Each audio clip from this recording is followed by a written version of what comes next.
pels que heu ser puntuals, som-hi ja. Bona tarda a tothom. Molt contenta que ens acompanyeu en aquest cicle que organitzem la revista Sàpiens conjuntament amb Cementiris de Barcelona. Un cicle de xerrades que generalment fem de manera presencial al Museu d'Història de Catalunya, però que avui provem en format virtual. Demanar-vos, si us plau, que tingueu els micròfons apagats mentre duri la conferència i, si no us importa, en la mesura del possible, que tingueu les càmeres engegades per veure'ns les cares, perquè, home, pel conferenciant és molt més agraït veure-us les vostres reaccions, si us interessa el que explica o si us avorriu, que no pas un munt de quadradets negres.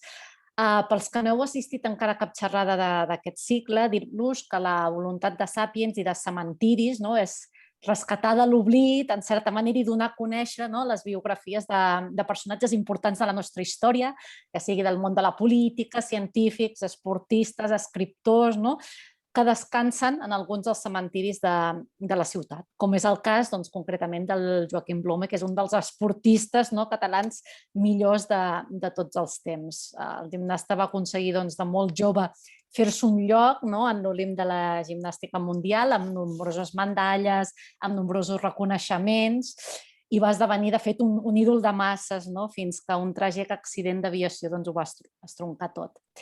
Qui ens reconstruirà tota la seva biografia és el Ramon Usall, que és llicenciat en Sociologia per la UAB i és doctor en Història per la Universitat de Lleida, que compagina la seva tasca docent amb la de periodista. Ell escriu habitualment a diversos mitjans de comunicació sobre la relació entre esport, política i història. I com que precisament en el cas de Blume hi ha molt d'esport, hi ha molta política, hi ha molta història, ens ha semblat que seria un ponent molt adequat en aquest sentit. Segur que el Ramon us ho explicarà molt millor que jo, però en tot cas dir-vos que la carrera de Blume va ser víctima de la tensió política internacional. Ell farà una xerrada d'uns 40 minuts i destinarem el darrer quart d'hora a formular-li les preguntes que creieu oportunes. Ell les respondrà totes per ordre al final, però per no oblidar-vos-en, i si voleu les podeu anar escrivint al xat que teniu aquí al costat. Abans de començar la conferència, m'agradaria donar la paraula al director general de Cementiris, el senyor Miquel Trepat, que avui ens acompanya i que ens donarà també la benvinguda. Per tant, Miquel, com vulguis.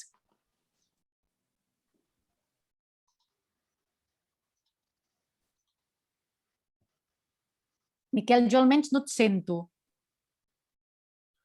El micro està apagat. Disculpeu, tenia el micròfon Ara acabat. sí. Torno a començar, perdoneu. Precisament no he volgut interferir amb sorolls ambients i al final l'hem embolicat. Bé, us deia que gràcies, Clàudia, gràcies també, Ramon, per tot el que ens explicaràs avui. Iniciem ja ben entrat el mes de març aquesta primera sessió que conjuntament fem amb Sàpiens periòdicament i que pretén realçar la figura i l'aportació a la comunitat de figures de Barcelona, del nostre entorn geogràfic, que van ser enterrades o incinerades a les instal·lacions de Cementiris de Barcelona.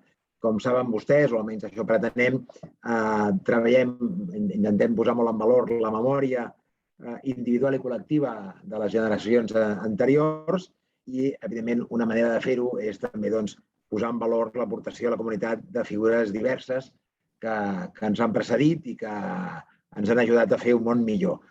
Les últimes biografies que hem tractat són la de Joan Oró, científic, la de Mari Sampere, actriu catalana universal, o en Jordi Sabater Pi, etnòleg i descobridor de floquet de neu. Totes elles persones que reposen o van reposar durant un temps a les instal·lacions de Cementiris de Barcelona. Com ha explicat la Clàudia, Joaquim Blume està enterrat a Montjuïc, al cementiri de Montjuïc, des del 2 de maig de l'any 59 i, efectivament, forma part, diguéssim, de la nòmina de persones conegudes, populars, que van fer aportacions importants. En aquest cas, Joaquim Blume en el camp de l'esport i, com explicava també molt bé la Clàudia, en moments en què possiblement van haver-hi utilitzacions interessades com va haver-hi amb altres esportistes, com l'Arturo Pomar o com altra gent. Això segur que el Ramon hi aprofundeix molt més. En qualsevol cas, gràcies per la seva presència avui aquí. Nosaltres intentarem compaginar sempre que puguem les activitats presencials en virtuals i en qualsevol cas l'objectiu també és que siguin presencials o virtuals, les puguem encapsular perquè més gent les pugui anar seguint en moments diferents del directe. Avui estem en rigorós directe, però a vegades no tothom ho pot fer. I els animo, si em permeten, també en nom de tot l'equip de Cementiris, avui m'acompanya la Marta Ladrell i altres persones de l'equip, perquè fem un esforç important que ha d'anar més per difondre cultura a través de la nostra capacitat d'aglutinar diversos elements. Demà, dia 8 de març, dia de la dona treballadora, hem organitzat amb molta il·lusió una ruta cultural pel cementiri de Poblenou, on copsarem la biografia de 10 persones, de 10 dones, que des de diferents posicions varen treballar per la millora de les condicions de vida de les dones i també per avançar en allò que avui em sembla ja que és un element d'absoluta normalitat, malgrat que encara ens trobem situacions absolutament rebutjables. En qualsevol cas, nosaltres intentem que amb totes aquestes activitats, insisteixo, posar en valor la memòria individual i la memòria col·lectiva de les generacions precedents. Per tant, els agraïm la seva atenció, els animem a participar en altres activitats, estem molt actius a les xarxes socials i els deixo ja, ara, amb en Ramon Usai, que ens copsarà la vida i aportació d'en Joaquim Blume. Gràcies, Ramon. Moltes gràcies a vosaltres. A mi, deixeu-me començar amb unes petites prèvies. En primer lloc, evidentment, un agraïment a Cementiris de Barcelona i a Sàpiens per la confiança i una disculpa a la gent que tenia previst assistir a aquest acte presencial que s'havia de realitzar al Museu d'Història de Catalunya i que finalment, per circumstàncies diverses, ha acabat posposant-se i s'ha acabat realitzant a través d'aquest mecanisme que potser té menys caliu humà, però és cert que ens permet arribar a molta més gent. A mi, sincerament, la proposta de revisar la figura de Blume em sembla molt atractiva. Per què? Perquè una de les qüestions que vaig treballar i que treballo, com apuntava molt bé la Clàudia, és precisament la relació entre l'esport, la història i, en certa forma, la geopolítica. I segurament Blume, ho veureu, jo intentaré condensar en aquests 40 minuts que m'ha atorgat la Clàudia la intensa, curta però intensa biografia de Blume. No sé si me'n sabré sortir, ja us disculpo, perquè soc molt xerraire i moltes coses molt apassionat i de vegades no volem deixar passar res i això fa que de vegades la qüestió s'allargui. M'aviseu quan considereu que la cosa s'ha de tallar i completaria aquesta prèvia. Jo deia, aquesta idea d'associar esport i història em sembla molt interessant. Parlant d'aquests personatges que hi ha enterrats als cementiris de Barcelona, jo revisava una mica el que s'havia fet i em sembla, com a mínim des del meu coneixement, que l'únic esportista que s'havia tractat era una figura, la de Ladislau Kubala, evidentment d'un impacte sobre la ciutat, sobre el Barça i sobre la Catalunya de l'època grandíssima a través de la figura de Frederic Porta, un periodista que va glossar la seva figura. Doncs a mi em sembla molt encertat continuar amb un altre esport, amb un altre esportista, en aquest cas nascut a casa nostra, i amb una vida especialment tràgica que ens serveix per explicar a través d'un esportista, jo crec, el temps en què va viure, que és la gràcia jo crec, de bona part d'aquestes conferències i d'una de les consignes que Sàpiens en la seva renovada versió defensa, que és que tot és història. I l'esport és història i jo crec que precisament avui, segurament si haguéssim fet aquesta conferència el dia que teníem prevista, d'això no n'haguéssim pogut parlar, però avui tenim un fet gimnàstic relacionat amb la gimnàsia, amb aquella mateixa que Blume practicava, que en certa forma ens evoca la seva figura. Els grans dominants de la gimnàstica durant el període en què Blume va competir eren els atletes soviètics, ucraïnesos i russos majoritàriament. Ja veureu que alguns dels seus rivals eren ucraïnesos i russos i precisament aquest diumenge teníem una escena on en la prova de barres paral·leles a la Copa del Món que es disputa a Doha, al Qatar, doncs un atleta ucraïnès guanyava la medalla d'or i un atleta rus guanyava la medalla de bronze i precisament en no poder competir amb bandera russa i amb himne rus va decidir pujar al podi amb aquesta famosa zeta enganxada amb esparadrap al seu uniforme i no va voler mantenir cap contacte físic amb l'atleta ucraïnès i a mi, en certa forma, havent de parlar avui de la figura de Blume, m'evocava algunes de les qüestions. És cert que Blume, ell no va competir, com ara explicarem, no? Perquè aquesta conferència jo vaig decidir titular-la El somni frustrat de Joaquim Blume. A Blume, la tragèdia que va marcar la seva vida, però també la geopolítica, li van impedir aconseguir els majors èxits que un gimnasta pot aconseguir, que són medalles d'or als Jocs Olímpics i medalles d'or als campionats mundials. No? Va guanyar, ho apuntarem, un campionat d'Europa, i un campionat d'Europa en aquella època, atenent a qui guanyava els campionats mundials, era pràcticament el mateix, però és cert que la geopolítica frustra aquest somni de Blume. Si us sembla, jo, fet aquesta prèvia, m'agradaria compartir-vos la pantalla amb una sèrie d'imatges que pugueu veure també el meu rostre, però que pugueu veure sobretot el de qui és objecte d'aquesta conferència, que és precisament la figura de Blume. No? Per tant, intento, a veure si me'n surto, presentar-vos la pantalla i que em pugueu veure alhora, no? I relligo el fil narratiu amb aquesta idea, no? de recuperar l'esport i els principals atletes de casa nostra com a representants, diguem, d'una manera diferent d'aproximar-nos a la història. No? En aquest cas, jo crec que la figura de Blume és una figura absolutament apassionant per moltíssimes qüestions, no? I moltes d'elles estan associades a la tragèdia. La mort tràgica a l'edat de 26 anys, no? Fins i tot abans que tot aquest club dels 27, amb la Janis Joplin, amb el Jimi Hendrix, amb el Morrison, amb el Kurt Cobain, jo crec que aquesta tragèdia tan jove, aquest final de la seva vida, diríem, gairebé a l'inici de la mateixa, no? Sí que és cert que en la vida d'un atleta certa plenitud ha pogut assolir, però en l'apogeu de la seva carrera ell acaba d'una manera tràgica. Una segona idea que contribueix a fer molt apassionant la seva figura és aquesta condició d'heroi de masses i d'ídol popular, no? Un esportista en projecció internacional en una època que és més aviat d'aïllament. Veurem algunes qüestions molt curioses, i fins i tot hi ha aquí, amb el temps, analitzat que el franquisme es va equivocar en no saber utilitzar per la seva política exterior la figura de Blume. Hi ha una anècdota molt curiosa, després n'hi parlarem, no? Però que té a veure amb una sanció precisament perquè es negaven a pagar-li un viatge en condicions a la participació als Mundials. Però Blume, és curiós, és un atleta que esdevé un protagonista recurrent de les revistes de societat, de les portades de premsa, del Nodo, no? I que fins i tot després d'alguns triomfs històrics, especialment el de París, que apuntarem, arriba l'any 57 a l'estació de França i és acollit amb un fervor de masses que resulta curiós per qui analitza un esport com la gimnàstica des de l'òptica dels nostres dies. És cert que la gimnàstica és, amb l'atletisme i la natació, segurament un dels pilars olímpics per excel·lència, però sobta, no? Imaginar-nos aquell any 57 amb l'estació de França plena de gent aclamant precisament un gimnasta per les seves gestes en un campionat europeu. No? Hi ha aquesta medalla frustrada, aquesta condició, no? de no poder culminar el que podia ser la gran fita de la seva carrera esportiva.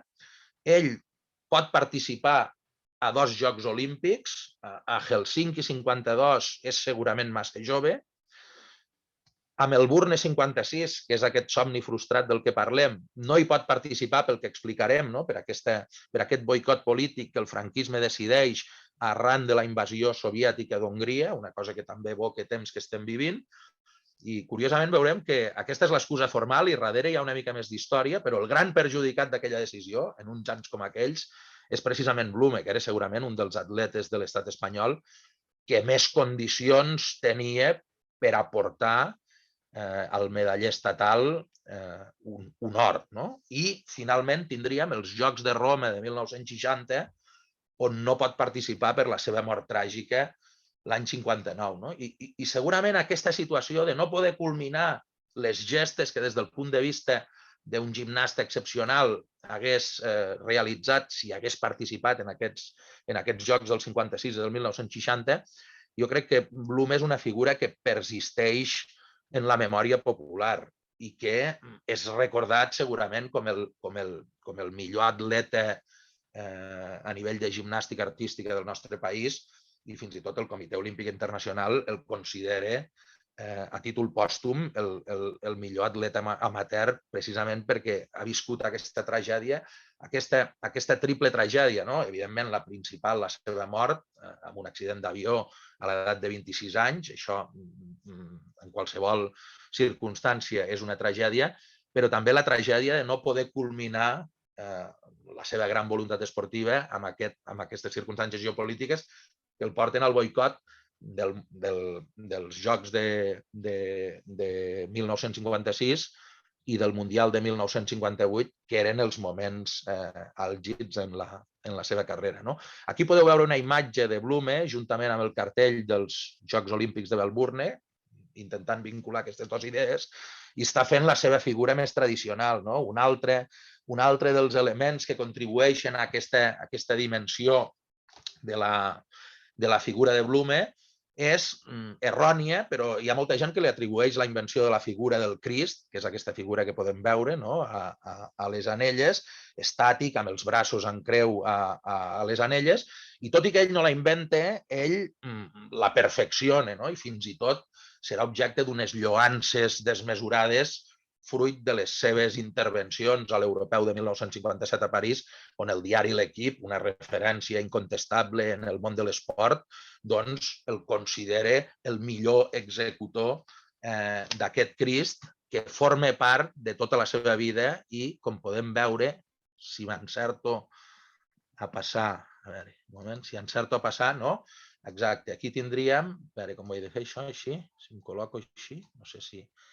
Aquí tindríem la figura del Crist, que és una figura que el dia de la seva boda ell decideix anar a fer al gimnàs familiar vestit de nuvi amb una foto que ha quedat per a la història i que certament ens mostra la seva vessant més familiar, però també com la gimnàstica ha marcat la seva vida. Ell, el dia de la seva boda, decideix que una de les imatges que ha d'immortalitzar aquest moment és precisament ell anant-se'n al gimnàs familiar, del que ara explicarem l'origen, i fotografiant-se fent aquest Crist que l'havia convertit en una figura tan popular.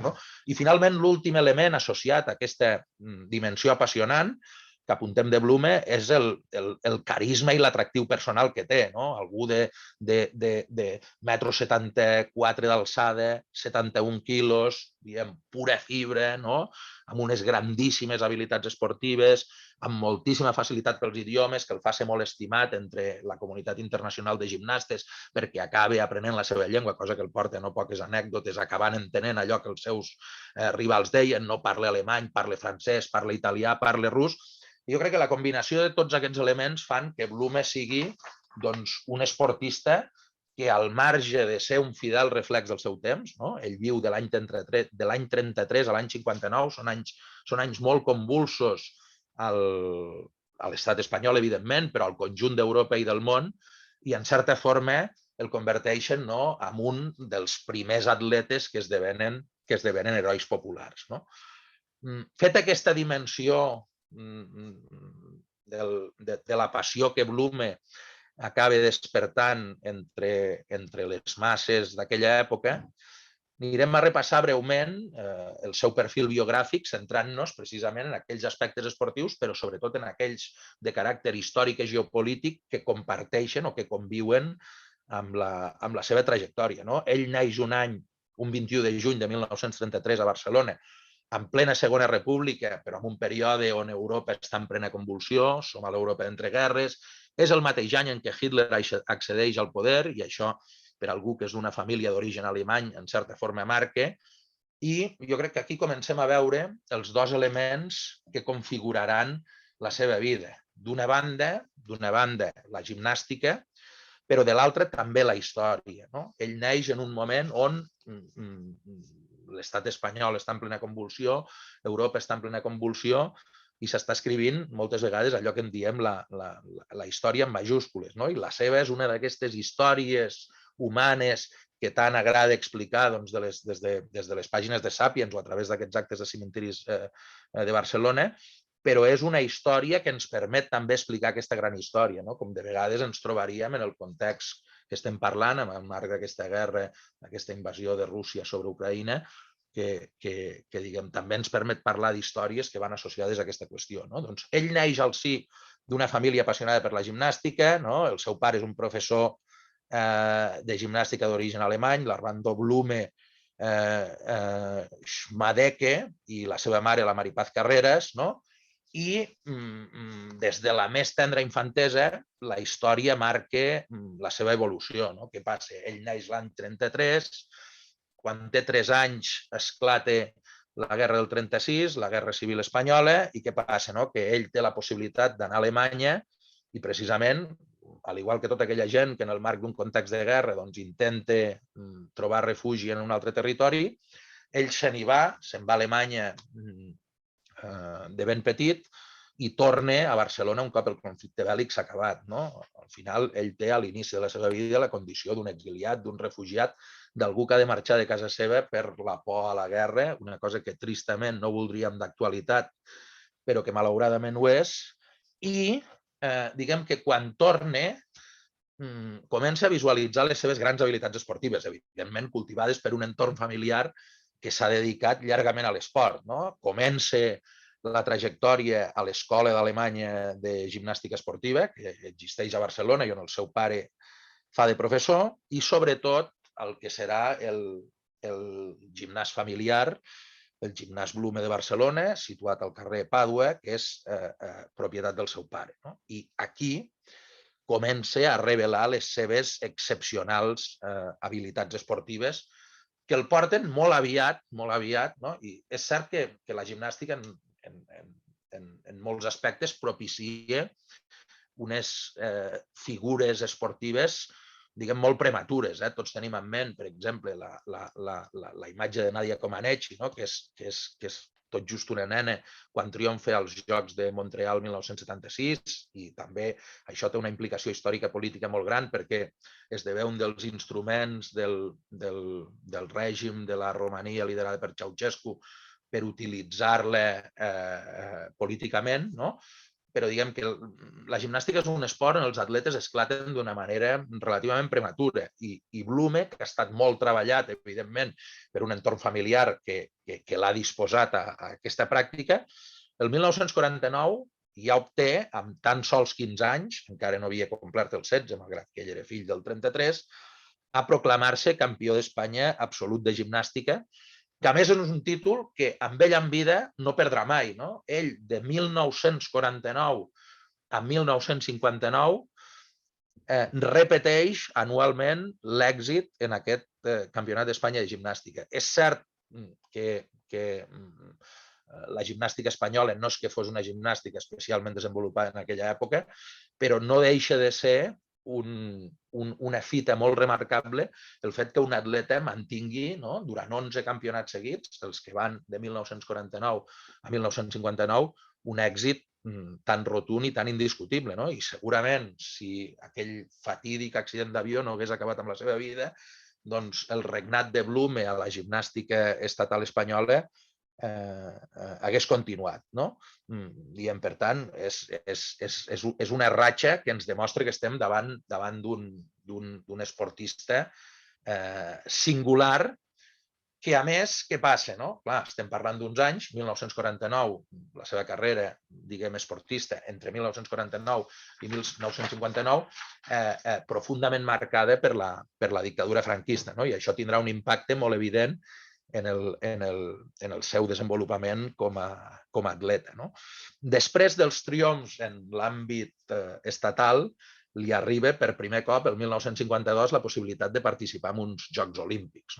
I certament, jo quan començava l'exposició i deia un dels elements que ens fan Blume tan apassionants és precisament aquesta medalla frustrada que no li arriba. Evidentment, ell no té expectativa de ser medallista als Jocs de Helsinki de 1952, entre d'altres coses, perquè és la primera vegada que participa en una cita d'aquestes característiques i perquè, diguem, el nivell competitiu, malgrat que a l'estat espanyol ell s'ha convertit en el dominador indiscutible de la gimnàstica, és cert que en l'àmbit internacional li queden molts progressos per fer. Ell es fixa la fita d'intentar quedar, diguem, a la meitat dels participants gimnastes en aquesta cita olímpica. En total hi ha 212 gimnastes procedents de diversos països i aconsegueix, amb tan sols 19 anys, classificar-se en el lloc 56 de 212, el qual li està donant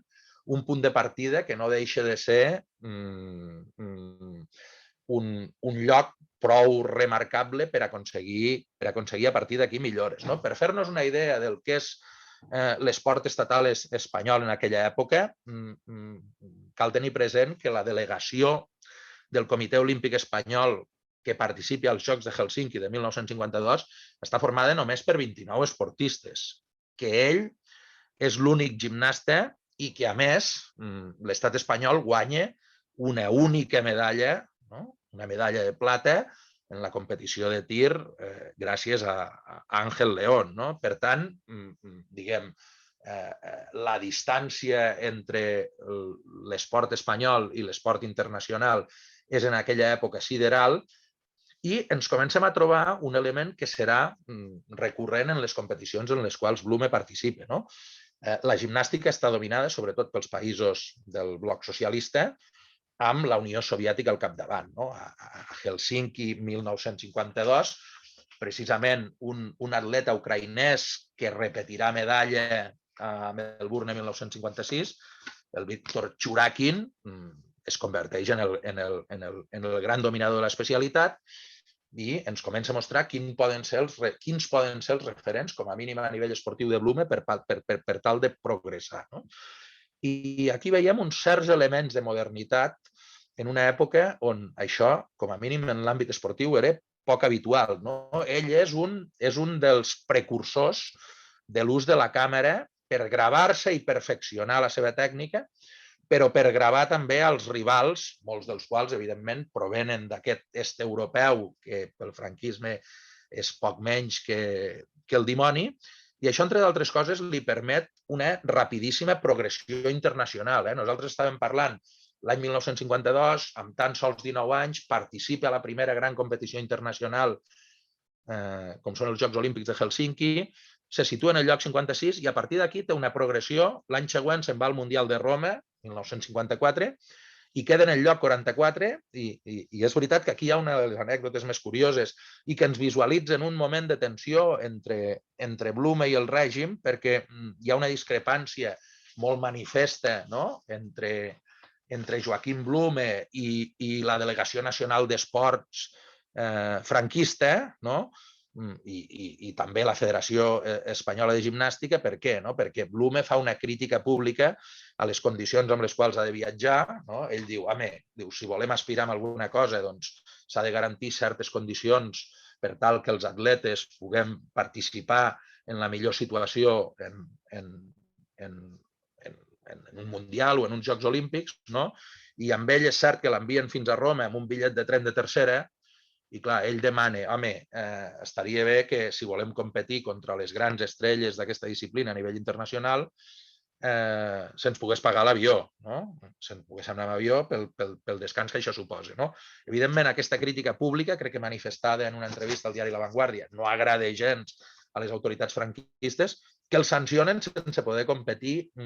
És veritat que no un període excessivament llarg de temps, si no vaig errat, entre la sanció se li fa efectiva a l'octubre de 1954 i acaba el 31 de desembre d'aquell mateix any, però ja ens està manifestant una jugada que jo crec que el franquisme, amb la perspectiva del temps, acabarà considerant errònia, que és el fet de tenir un gran atleta que pot trencar aquest aïllament internacional i que pot concedir medalles a un país que les té més aviat escasses i més del metall més preuat, i trobem aquesta discrepància que és un dels xocs entre la figura de Blume i el mateix règim franquista. La progressió continua, arriba l'any següent, el 1955, l'europeu de Frankfurt, i aquí Blume ja es classifica en el top 10, és a dir,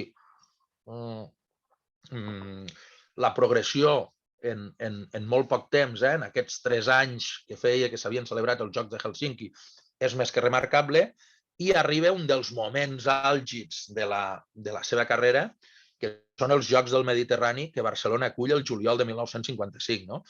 Avui els Jocs del Mediterrani ens poden semblar una competició més aviat menor, però el cert és que en el moment en el qual es realitzen els Jocs del Mediterrani el 1955 són tot un esdeveniment. Segurament és un dels primers actes esportius internacionals del franquisme i són uns jocs que són viscuts amb passió per tots els territoris del Mediterrani, especialment quan els toca organitzar-los. Són uns jocs que, a més, és només la segona vegada que es realitzen. La primera s'havia fet, la primera edició s'havia celebrat a Alexandria el 1951 i quan arriben a Barcelona el 1955 són l'escenari, diguem, un escenari millorable perquè Blume pugui demostrar les seves habilitats i, en certa forma, és la consagració d'un atleta... Sí? Molt bé. Sí, explica, estic silenciant. Vale. No dic, és la consagració d'un atleta immens perquè aconsegueix guanyar 6 medalles d'or, que són la meitat exacta de les 12 que la delegació espanyola aconsegueix en uns Jocs del Mediterrani que està celebrant a casa seva.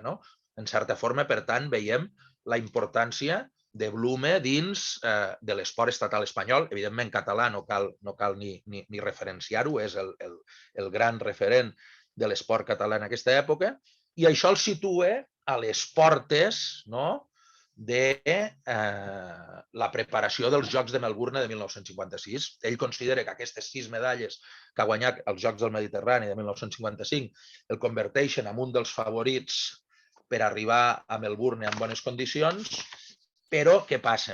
Passa una de les grans frustracions de la seva vida, que és que la delegació espanyola decideix boicotejar els Jocs de Melbourne de 1956 aduint la invasió d'Hongria per part de la URSS. Veurem que aquest és un argument que al règim li va molt bé, però darrere hi ha d'altres consideracions, a veure si puc passar, sí, darrere hi ha d'altres consideracions a les quals després farem referència. Això, per Blume, aquesta decisió és una punyalada a l'esquena.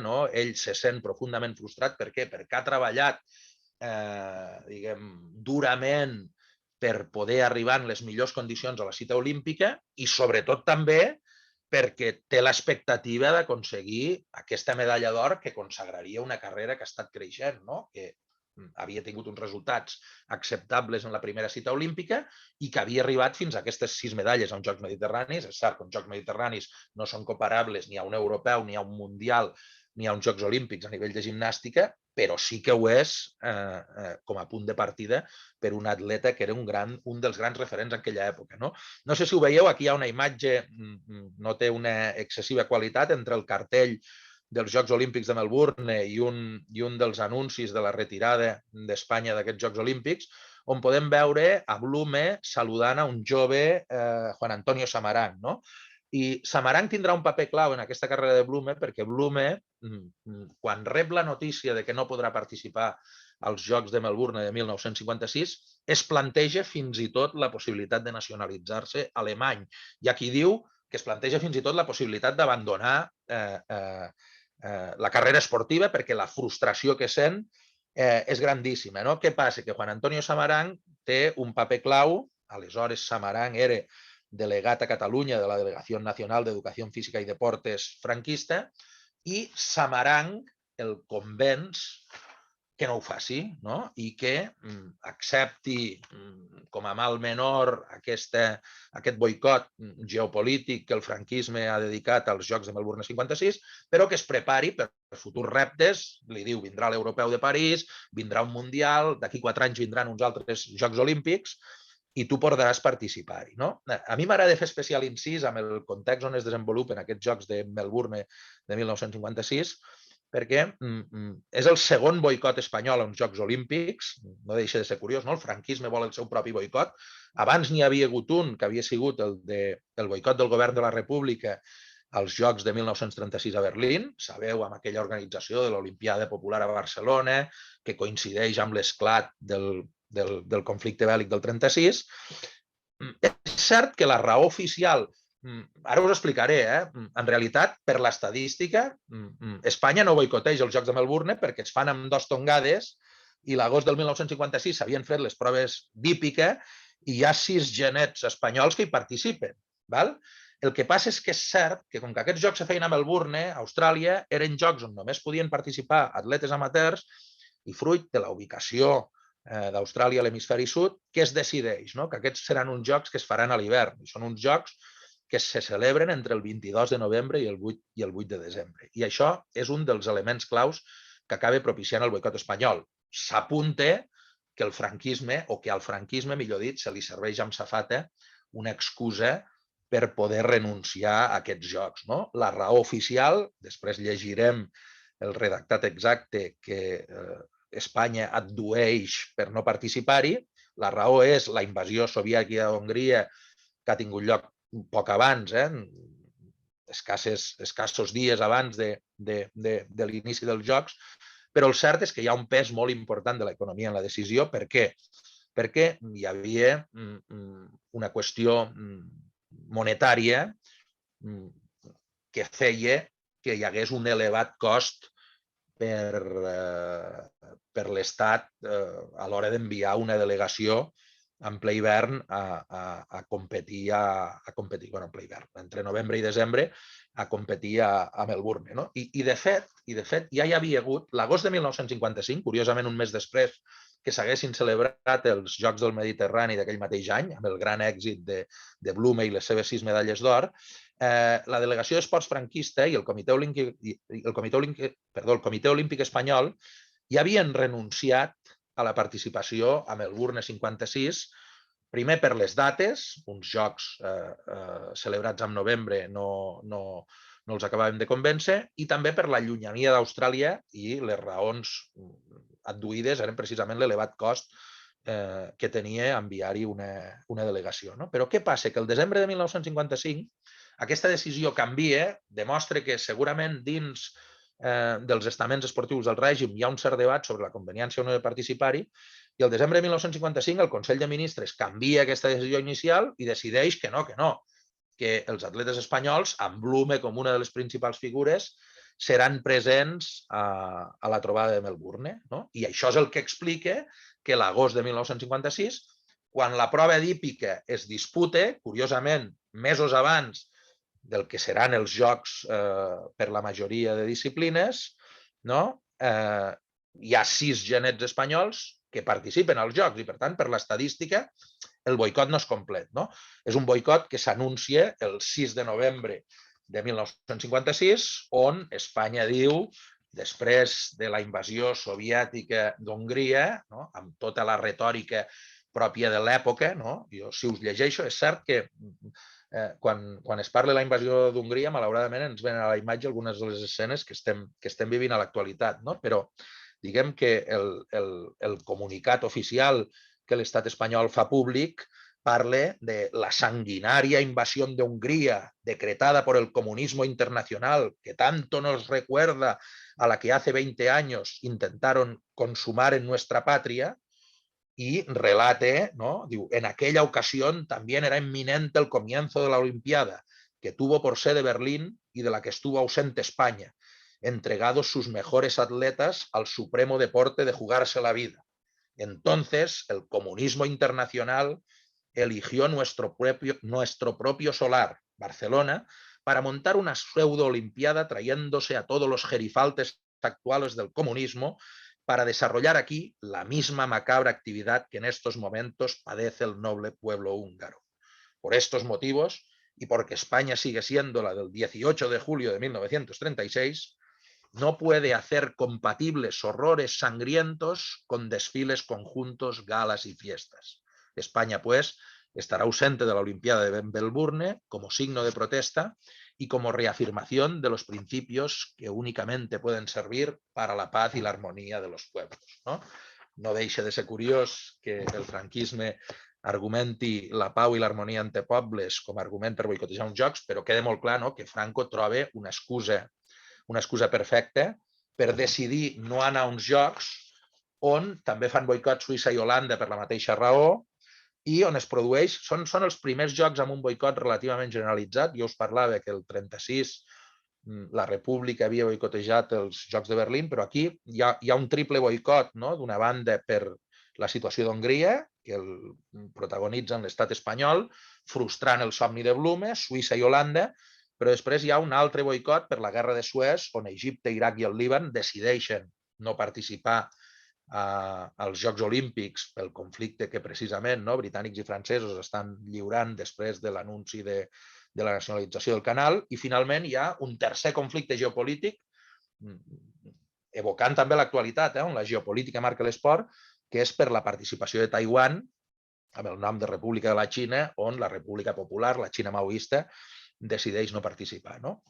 Paradoxalment, aquells jocs suposen la gran consagració dels gimnastes soviètics, d'un gimnasta ucraïnès, que és el Víctor Chukarin, que, a més, es converteix poc després d'aquests jocs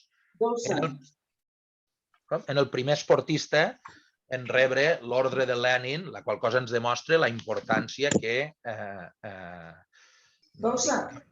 la Unió Soviètica concedia a l'esport i als èxits d'alguns dels seus atletes, molts dels quals eren ucraïnesos. Un pes molt important de l'esport soviètic el representen atletes originaris d'Ucraïna, fent referència a un dels principals conflictes actuals, ja que podem fer-ho. Què passa? La frustració de 1956 acaba portant, un cop Blume decideix no, jo continuaré la meva carrera, jo no em nacionalitzo alemany, jo no em retiro de l'esport, jo me preparo perquè per la propera cita, que aquesta sí és la gran consagració de Blume com a gran gimnasta internacional, que és l'Europeu de París de 1957. S'imposa, aquí podeu veure, com aixeca la copa que l'acredita com a vencedor del concurs general individual, sobretot davant de Yuri Titov, que és aquest soviètic, que podeu veure, en aquest cas rus, que podeu veure al seu costat, i d'un gimnasta suís. I aquí tenim una imatge a les Anelles, publicada per l'equip, amb una de les actuacions de Blume a París, on el seu èxit és absolut. Ell s'imposa davant dels poderosíssims gimnastes soviètics, guanya el concurs general individual, guanya les barres paral·leles, guanya el cavall, guanya les anelles i és un mestre, és perfecte en la realització d'aquesta figura del Crist que comentàvem inicialment, que ha esdevingut la seva imatge més icònica i que està per sempre més associada al nom de Blume. Això li val els elogis de l'equip i, sobretot, que quan torna amb tren des de París a Barcelona i arriba a l'estació de França hi hagi una rebuda popular que és digna d'aquestes grans rues que se celebren en moltes ocasions per èxits esportius futbolístics que avui ens costa d'imaginar per un gimnasta. Aquest és el moment àlgid en la carrera de Blume, aquest 1957, aquest Europeu de París, és gairebé un mundial. Per què? Perquè si nosaltres mirem totes les medalles que s'havien repartit als Jocs de Melbourne en 1956, totes havien sigut per a gimnastes europeus, a excepció de les que havien aconseguit els gimnastes japonesos, que cap havia sigut d'or. Per tant, l'èxit de Blume a l'Europeu de 1957 és el gran èxit en la seva carrera, millor que el dels Jocs Mediterranis de 1955, i, en certa forma, el consagra com una figura mundial. Però què passa? Se torna a creuar el seu camí la geopolítica, i Blume afronta una nova frustració perquè el Mundial de 1958, i en aquella època, clar, avui els Mundials de gimnàstica se celebren cada any. En el context en què estem parlant, els Mundials de gimnàstica se celebraven cada 4 anys, igual que els Jocs Olímpics i al igual que es fa en molts esports de caràcter col·lectiu. És una decisió que al seu moment, precisament per permetre major visibilitat d'un esport com aquest, se'n modifica la celebració, però aquí els Jocs s'estan celebrant cada 4 anys. Els últims Jocs, els campionats del món. L'últim campionat del món en el que Blume havia participat era aquell de Roma, on hi havia hagut la controvèrsia sobre el seu desplaçament, si amb tren i bitllet de tercera categoria o si amb avió, com hagués volgut ell, i arriba el Mundial de 1958, amb tanta mala sort per Blume que aquest Mundial se celebra a Moscou, capital de la Unió Soviètica, en un moment en el qual Espanya no manté relacions diplomàtiques amb l'URSS i, per tant, decideix no enviar representació oficial a participar en aquesta Copa del Món, en aquest Mundial. Nosaltres recordem moltes vegades el boicot frustrat per la invasió d'Hongria, però n'hi ha un altre que és a l'europeu Blume ha triomfat, té l'any següent el Mundial 1958, l'any després del seu gran èxit a París, però és un Mundial en el que no pot participar. En certa forma, els gimnastes soviètics són els grans rivals de Blume a l'hora de competir a nivell esportiu, però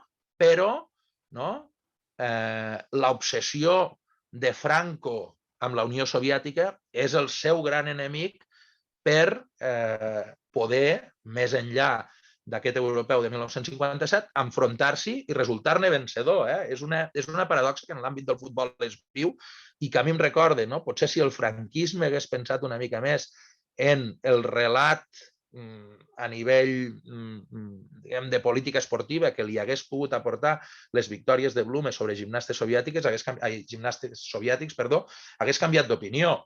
És una mica el mateix que passa a nivell de futbol quan a l'Eurocopa de 1960 la selecció espanyola s'ha d'enfrontar a la soviètica, Franco es nega que això succeeixi, Espanya acaba sent eliminada i no participa a la fase final de l'Eurocopa del 60 que es disputa a França, però l'any 64, en una Eurocopa que es disputa a l'estat espanyol, ell és molt conscient del paper polític que pot aportar-li una victòria de la selecció estatal sobre la soviètica i decideix que aquella final de l'Eurocopa, la del famós gol de Marcelino,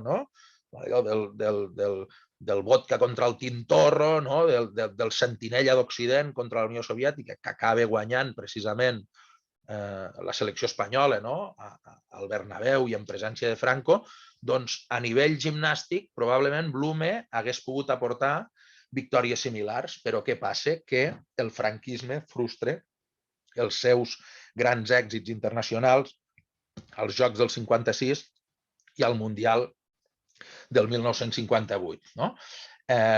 El 1958 és un any important per la seva carrera, aquí el veieu, és una de les imatges curioses, acaba fitxant pel Barça, ell havia competit amb l'escola alemanya de gimnàstica i amb el gimnàs Blume, que eren els seus llocs de formació, i el 1958, aquí el podem veure a l'esquerra, vestint el mono de gimnàstica amb l'escut del Barça estampat al pit, i el 1958 se converteix, per tant, en capità de la secció de gimnàstica del Barça, on realitzarà en diverses ocasions aquesta figura de les anelles que tenim aquí al costat, en aquest cas en companyia de la seva filla. Però què passarà? Que segurament el palmarès que Blume hagués pogut assolir com a capità de la secció de gimnàstica del Barça es veu truncat per què? Pel seu final tràgic.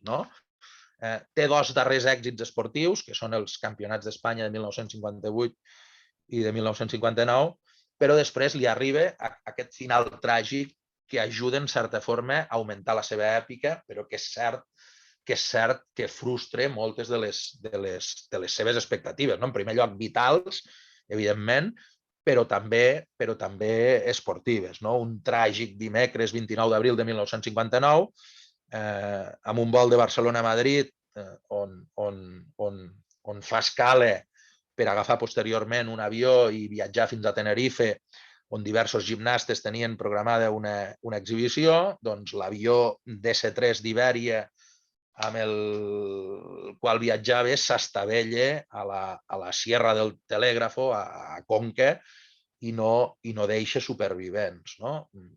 Joaquim Blume té 26 anys i és cert que és una vida molt intensa des del punt de vista esportiu i sobretot des del punt de vista del context històric que li toca viure. És algú que ens ajuda també a explicar aquesta història.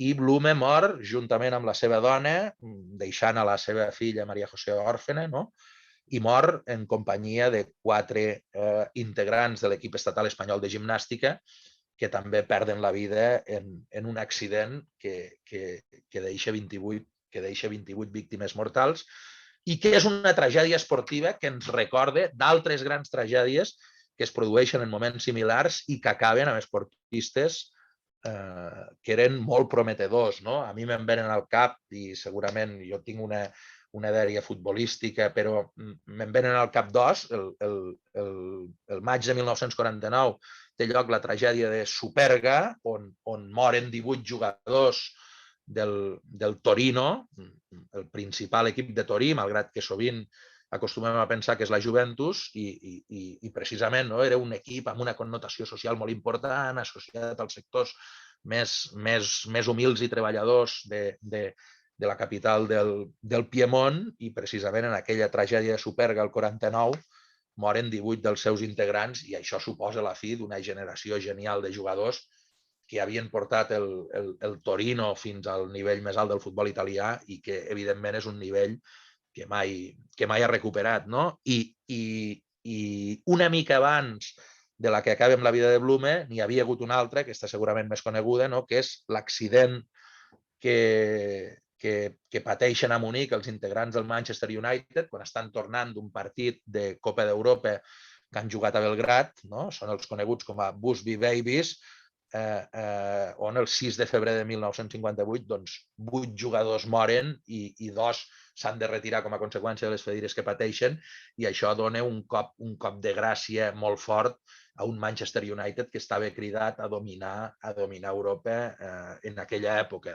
Doncs hi ha un paral·lelisme evident entre aquest final tràgic de Blume, que és un dels grans esportistes del seu temps, aquí veient la dimensió que té la seva figura. Veieu una portada del Caso on precisament podem veure Blume i la seva esposa i l'anunci de la seva mort a través, la seva mort en aquest accident d'avió. Certament, i jo us ho deia al començar, que una de les dimensions, un dels fets que realment fan apassionant la figura de Blume és precisament aquest final tràgic que té i aquesta frustració a l'hora d'assolir l'esglaó més alt a nivell esportiu, amb èxit en uns Jocs Olímpics o en un Mundial de Gimnàstica, però és cert que un dels seus grans triomfs és la persistència de la seva memòria. Que nosaltres, més de 60 anys després, estiguem parlant de Joaquim Blume, que tanta i tanta gent el recordi amb afecte. Jo, evidentment, no havia nascut en el moment en el qual Blume va morir, però és cert que tota aquella gent que van ser coetanis, que van ser contemporanis de Blume, recorden de manera molt apassionada la seva figura, i jo crec que el fet que avui encara se'l recordi, tenim aquesta escultura al Parc Joan Miró de Barcelona, amb la qual acabaria la meva exposició, doncs és la demostració que Blume va ser un dels esportistes més importants de la Catalunya d'aquell temps, però a més també és un fidel reflex com l'esport pot, en moltes ocasions, a través de la vida d'un atleta, explicar-nos els temps convulsos que li va tocar viure i explicar-nos les seves frustracions a través d'unes decisions geopolítiques que ell no va poder més que acceptar. I fins aquí la meva exposició de la figura de Blume, que, insisteixo, és absolutament apassionant. Molt bé, moltes gràcies, Ramon, per aquesta apassionada xerrada amb moltes evocacions actuals. Tens un parell de consultes, no sé si tu mateix les pots llegir en el xat que tenim aquí al costat. A veure, espera, on ho he de mirar? Mira, hi ha una opció que diu xat. Vale, espera, és que he d'anar aquí. Sí, és que ara ho tinc compartit. Sí, tens un parell de preguntes. A veure, espera, que no ho veig, on he d'anar? Espera, és que ho tinc. Potser he de dir... Vale, no, ja ho veig, és aquí, xat. Tens un parell d'intervencions per si vols fer algun comentari al respecte. Vale.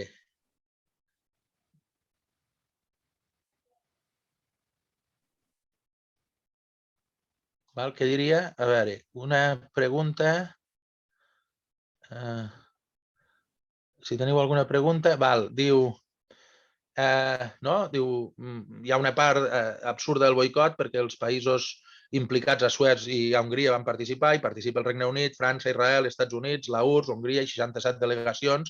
al final més de 500 atletes desfilen sota bandera olímpica i són els Jocs de l'Amistat. En certa forma, jo crec que és molt adequada la precisió perquè Hongria i la Unió Soviètica i al marge, és cert que en el cas de Suez Egipte participa al boicot, però és cert que jo crec que bona part de la decisió del franquisme en aquell moment no es deu pas a la situació geopolítica, sinó que és una mica allò de, aprofitant que el Pisuerga passa per Valladolid, el franquisme diu aquesta és la meva, perquè com han vist, l'agost de 1955 ja s'havia decidit no participar. No? I per tant jo crec que al franquisme la invasió soviètica d'Hongria li és una excusa molt propícia per no participar en aquests jocs. I el gran damnificat d'aquesta decisió és segurament Blume. Clar, evidentment ells no sabien que moriria de manera tràgica en un accident al 59 i que potser a Roma el 60 doncs, podria obtenir el triomf que aquí li havia estat privat, però és cert que és una decisió difícilment comprensible i que segurament té més a veure amb aquestes qüestions econòmiques que no pas amb estrictament, perquè també sí que en té estrictament amb la invasió d'Hongria. I una altra pregunta, la llegeixo, diu: en aquella Espanya grisa, un pare Blume, tossut, és l'única via per formar i fer créixer un gimnasta d'elit. Aquest llegat formatiu d'alt nivell el va saber aprofitar la gimnàstica catalana i espanyola.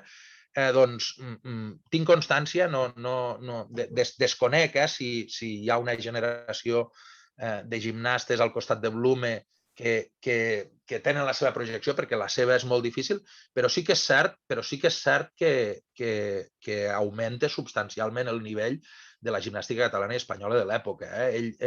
Jo recordo, per exemple, una entrevista a Blume que viatja a Venezuela i li ofereixen feina, no? I li ofereixen fins i tot la possibilitat de nacionalitzar-se i competir allí, i Blume parla de que el nivell de la gimnàstica venezolana, és cert que tampoc és un referent que sigui internacionalment diguem, de primera magnitud, però ell diu que el nivell dels gimnastes espanyols i dels gimnastes catalans, tot i no arribar al de les primeres espases, doncs sí que està molt per sobre d'aquella Venezuela on li han ofert. És veritat que els atletes havien de ser amateurs, però li oferien una feina treballant de professor d'educació física, una mica una circumstància que pot evocar la del seu pare, i decideix no fer-ho perquè aquí considera que hi ha un potencial per créixer. No? Però és cert que tampoc excessiva continuïtat no té, però la feina és molt lloable la que desenvolupa el seu pare, perquè molts joves d'aquella època s'inicien amb la gimnàstica a través de la seva figura i aconsegueixen reforçar aquesta disciplina. Llavors me diu aquí, si és possible, jo voldria fer un comentari de veu, i tant, no hi ha cap inconvenient. Em sentiu? Sí. Sí, perfecte. Molt bé, enhorabona al conferenciant. És un comentari en la mateixa línia emotiva. Jo vaig anar al mateix col·legi que en Joaquim Blume, el que passa que era més jove. Però era una figura que estava present en tots moments. I sent veïn del barri de Gràcia, doncs vaig anar al gimnàs Joaquim Blume, en el qual a l'entrada hi havia aquella imatge del Crist amb la seva dona al costat i la nena penjada. Llavors, la figura del pare, si tots sentim aquesta tragèdia tan tremenda de la desaparició precoç d'en Blume, imagineu-vos el pare, aquell home alemany que va dedicar la seva vida a formar el seu fill i que el va perdre d'aquesta manera tràgica. Quan jo vaig anar al cap d'uns anys, repeteixo, del barri, al gimnàs Blume, dirigit per al seu pare, i vaig tenir un privilegi d'aquests que consideres a la vida haver estat afortunat, d'haver estat... Jo soc un esportista de baix nivell, és a dir, sense cap pretensió, simplement allò per fer cultura física, doncs anar a aquell gimnàs sota l'entrenament i la tutela del pare del Joaquim Blume. Era un home al qual se li veia la tragèdia a la cara i que havia dedicat la seva vida a la memòria i al record del seu pare. I sense intentar evitar-ho, en el moment que dic aquestes paraules, m'està costant una mica de mantenir la... Perdoneu-me. Ja està. Simplement volia transmetre aquests records. Gràcies un cop més per la teva brillant aportació. No, moltes gràcies a vosaltres. De fet, és aquesta, jo dic, aquesta captivadora figura la que el fa segurament tan excepcional. Completament d'acord que des del punt de vista humà una tragèdia com aquesta, és a dir, perdre un fill amb 26 anys, juntament amb la dona, deixant una nena orfe, evidentment, des del punt de vista humà això és una tragèdia, i ho és també des del punt de vista esportiu, sobretot per algú que, ho explicaves molt bé, no només ha educat un fill i l'ha vist créixer, sinó que l'ha fet un esportista que era doncs, dels de primer nivell en l'àmbit internacional. I això certament, veure-ho truncat d'una manera tan brusca i tan tràgica, doncs des del punt de vista personal ha de ser molt difícil de suportar. I en part alimenta aquesta llegenda de Blume, que jo crec que és el que el fa tan singular, perquè aquest destí tràgic, jo tota la gent que me n'ha parlat, que havia fet gimnàstica amb ell o amb els seus entorns, recorden precisament aquesta circumstància i molts fins i tot la data precisa en la qual se'ls va comunicar la mala notícia, que és una autèntica tragèdia humana. I me dèieu aquí, va ser un any mogut, Universitat de Madrid, assalt falangista, dimissió de Ruiz Jiménez, sí, i un últim comentari. No, jo precisament, dius, i no sé si és la voluntat de Cementiris de Barcelona i Sàpiens, però entenc que sí, doncs és precisament, evidentment, parlar de Blume, però parlar del context històric en el qual va desenvolupar la seva activitat, en el qual va viure, perquè al final jo crec que és una figura per explicar-nos el seu temps. I aquí tenim un últim comentari que diu que moltes gràcies per facilitar-nos la conferència per streaming. Doncs molt agraït de l'assistència, no presencial com inicialment havia de ser, però bé, també hem pogut compartir una bona estona recordant aquesta figura enterrada al cementiri de Montjuïc i que evoca diguem, un temps convuls i el record d'un esportista que segurament a nivell de palmarès va mereixer molt més, però que es va guanyar el cor de molta gent. Molt bé, doncs amb aquest final més bonic que has fet, i si no hi ha més preguntes, doncs escolteu, ho deixaríem aquí. Si voleu, perquè ens hem passat ja una mica del temps previst, si voleu podeu tots obrir els micròfons i així ens acomiadem amb més propietat. I Ramon, moltíssimes gràcies. Deixo de compartir, que així... Perfecte, i així ens veiem les cares tots. Moltes gràcies. Molt bé, moltes gràcies a vosaltres per la paciència. Vinga, gràcies. Gràcies per tot. Adéu. Gràcies. Adéu, adéu. Adéu. Gràcies.